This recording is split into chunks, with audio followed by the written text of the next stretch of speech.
Hello everyone, welcome to the SK physics. This is the Imran sir. आज हम यहाँ पर देखने वाले हैं uniform and non uniform linear motion के बारे में। लेकिन ये लेक्चर स्टार्ट करने से पहले मैं आप लोगों से एक रिक्वेस्ट करना चाहूँगा कि जो इसके पहले का जो मेरा लेक्चर था ना, प्लीज़ वहाँ पर जाकर एक बार उसको पढ़ लेना आपने। अगर आपने वो देखा हो तो ही यहाँ पर ये आपको देखने में बड़ा मजा आएगा। अगर आप डायरेक्ट सेकंड लेक्चर देख रहे हो तो आपको समझ में आने में थोड़ी सी डिफिकल्टी जा सकती है, मे बी पॉसिबल। ठीक है, ओके। अब लास्ट लेक्चर में हमने क्या पढ़ा था? In this lecture we will learn about the distance and displacement, and also we have got some basic knowledge about the speed and velocity, and change in velocity means acceleration and all these things. Okay, आज हम यहाँ पर देखने वाले हैं distance, uniform और non uniform motion के बारे में, लीनियर मोशन के बारे में।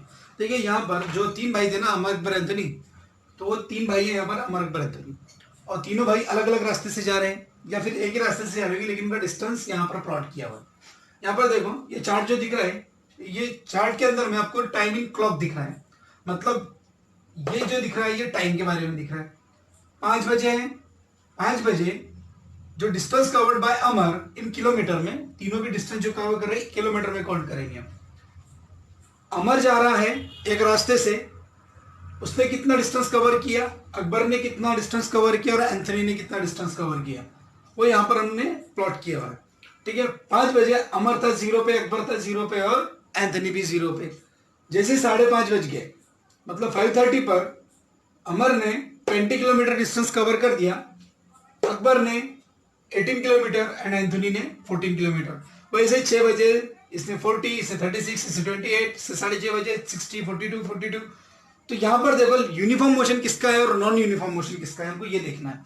ठीक है, देखो यहाँ पर सब एक एक करके देखते हैं। सबसे पहले अमर के बारे में देखते हैं। ठीक है, अमर ने देखो इधर 5 बजे 0 पे था, 5:30 बजे 20 पे आया, 6 बजे 40 पर, 6:30 बजे 60 पर, 7 बजे 80 पर, 7:30 बजे 100 पर, 8 बजे 120 पे। अब सोचो 8:30 बजे कितने पर होगा? हाँ, 140 पर, है ना। तो यहाँ पर देखो इसका मतलब हमने काय पर से बोला ये 120 का 140 क्यों बोला हमने?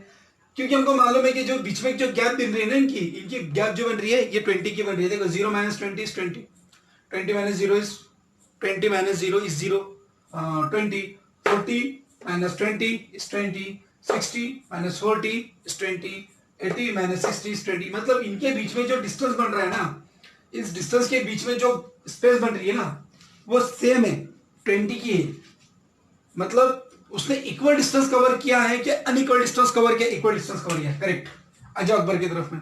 अकबर ने 5 बजे 0 किलोमीटर पर था, 5:30 बजे 18 कवर किया, फिर चाय नाश्ता वगैरह किया, 6 बजे तक उसने 36 किलोमीटर ही चला है, 36 पर। 7 बजे वो 42 था, 6:30 बजे 42 था, 7 बजे 70, 7:30 बजे 95, ओके 95 एंड 8 बजे 120। मतलब कोई मैनर्स ही नहीं बन रहा है इसमें। कभी कितना चल रहा है वो, कभी कितना चल रहा है, कभी 20 डिस्टेंस आ रहा है, कभी 18 आ रहा है, कभी 6 आ रहा है, कभी कुछ आ रहा है, कभी कुछ आ रहा है। तो यहाँ पर देखो इसने जो डिस्टेंस कवर किया ये इक्वल नहीं है, ये अनइक्वल है। टाइम भले इक्वल होगा लेकिन जो डिस्टेंस कवर किया वो अनइक्वल है। और इसने देखो एंथनी ने 0 था, 14, फिर 28, 42, 56, 70, 84। मतलब इक्वल डिस्टेंस है। मतलब यहाँ पर क्या है, इनके डिस्टेंस के साथ इक्वल है। फाइनल माइनस इनिशियल लेकर देखो बीच में क्या रहेंगे, इनके जो गैप आ रही है ना, ये इक्वल गैप आ रही है। इसका मतलब हम एक बात बोल सकते हैं यहाँ से, when the body or object covers unequal distance in equal interval of time, unequal distance मैं unequal बोल रहा हूँ, unequal distance in equal interval of time, then this motion is called as the non-uniform motion। उस motion को हम क्या कहेंगे? non-uniform motion। इसका मतलब यूनिफॉर्म क्या होगा फिर? when the object is cover equal distance in equal interval of time, simple है। तो वो मोशन कौन सा होगा? Uniform motion, correct. ठीक है, तो uniform motion, non uniform motion आप लोगों को समझ में आया होगा। जब कभी कोई बॉडी इक्वल डिस्टेंस कवर करेगी ना बच्चों, इक्वल इंटरवल ऑफ टाइम में इक्वल डिस्टेंस कवर करेगी, इक्वल इंटरवल ऑफ टाइम में, उसको कहेंगे हम यूनिफॉर्म मोशन। और कभी कभी बॉडी अगर समझो अनइक्वल डिस्टेंस कवर करेगी in equal interval of time, time equal रहेगा दोनों के लिए भी लेकिन डिस्टेंस कवर करना अलग अलग रहेगा, तो उसको क्या कहेंगे हम? Non uniform motion. क्लियर हुआ? समझ में आया? ठीक है, अब जो अगला टॉपिक है ना, अगला टॉपिक है एक्सेलरेशन के बारे में। ठीक है, चलो देखते हैं उसको, पढ़ते हैं, सीखते हैं, समझने की कोशिश करते हैं क्या है एक्सेलरेशन। एक्सेलरेशन का सिंपल मतलब है, लास्ट लेक्चर में मैंने बताया था थोड़ा बहुत इसके बारे में। एक्सेलरेशन का सिंपल मतलब एक ही है कि चेंज इन द वेलोसिटी। क्या? Change in the velocity. जब भी गति में, जब भी वेलोसिटी में चेंज आएगा तो सिंपल सा बात समझ में आ जाना चाहिए कि वो वेलोसिटी में चेंज आया है, इसका मतलब वो एक्सेलरेशन है। क्लियर हो गया? आप कभी पार्क, गार्डन वगैरह गए होंगे, वहां पर जो बच्चों के, जो छोटे छोटे बच्चों के जो गार्डन होते हैं ना, तो वहां पर में स्लाइड होता है। बच्चे वो घसरपट्टी बोलते हैं जिसको, बच्चे ऊपर में चढ़ते हैं और नीचे स्लाइड होती रहती है ना। तो उस स्लाइडिंग में जब बच्चा ऊपर रहता है ना बैठा हुआ, जब वो स्टार्ट करता है नीचे आने के लिए, तब उसकी वेलोसिटी कम होती है, धीरे धीरे होती है, फिर बढ़ती है, बीच में बहुत ज्यादा होती है और एंडिंग में सबसे लास्ट होती है। इसका मतलब जैसे जैसे वो नीचे आएगा वेलोसिटी क्या होगी? इंक्रीज होगी। वेलोसिटी इंक्रीज हो रही है, इसका मतलब वेलोसिटी क्या हो रहा है? उसके अंदर में एक्सेलरेशन आ रहा है। क्या हो रहा है उसके अंदर में? एक्सेलरेशन आ रहा है। सिंपल सी बात है, अगर समझो आपने किस हाइट से, ये जो यहाँ ये इतनी हाइट है, इतनी हाइट है, आपने इतने हाइट से जंप किया नीचे जमीन पर, ठीक है, और आपका एक दोस्त है उसने सेकंड फ्लोर से जंप किया, तो ज्यादा मार किसको लगेगा? आपको या आपके फ्रेंड को? आपके फ्रेंड को, क्योंकि उसने सेकंड फ्लोर से किया। ठीक है, तो ऐसा क्यों हुआ? उसने भी तो जमीन पर ही किया, आपने भी तो जमीन पर किया, लेकिन जो डिस्टेंस था वो डिस्टेंस कवर उसने ज्यादा किया, उसने ज्यादा डिस्टेंस कवर किया, इसलिए वेलोसिटी ज्यादा चेंज उसके इसमें हुई, आपके कंपेरेटिवली ज्यादा वेलोसिटी चेंज हुई है। इसका मतलब एक्सेलरेशन भी कैसा हो गया? उसके इसमें ज्यादा हुआ, मतलब मोर एक्सेलरेशन तो ज्यादा मार। ठीक है, समझ लो बात को अच्छी तरह से। अब यहाँ पर एक्सेलरेशन के ना 3 प्रजातियां बनती है। ठीक है, 3 प्रजातियां कौन सी है? एक है पॉजिटिव एक्सेलरेशन, सेकंड है कौन सा होगा? सही बोले आपने, हाँ, निगेटिव, और तीसरा है जीरो एक्सेलरेशन। ठीक है, ये 3 चीजें को देखते हैं। पॉजिटिव एक्सेलरेशन मतलब क्या हो रहा है? आप गाड़ी पर बैठे, स्टार्ट किया, जाना शुरू किया, जैसे आप जा रहे हो तो आपकी पहली शुरू, मतलब आप जैसे गाड़ी पर बैठे थे, आपने जैसे शुरू किया तो 100 की स्पीड से उठा लेते कि गाड़ी अब चलाने के लिए? नहीं, अब 100 की स्पीड से नहीं चला सकते स्टार्टिंग से, नहीं तो गाड़ी आगे जाएंगे और आप पीछे जाएंगे। ठीक है, इसका मतलब आप पहले क्या करोगे? आप पहले गाड़ी को 0 रहेंगी, फिर 5 रहेगी, फिर 10, फिर 20, 30, 40, 50, बस हो गया।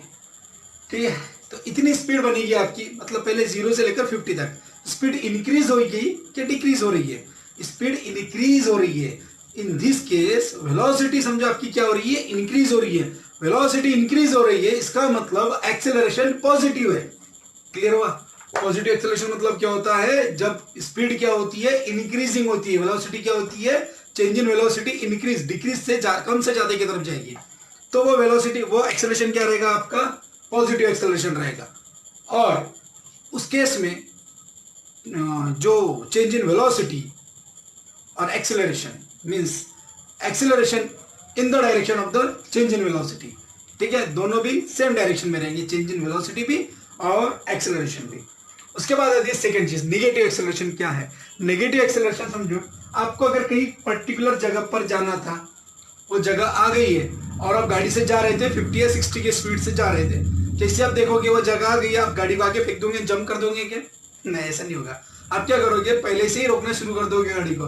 50 को आप देख रहे हो कि जगह आ गई है, बस हम पहुंचने वाले हैं, तो 50 से 40, फिर 30, फिर 20, फिर 10 और लास्ट में 0, है ना?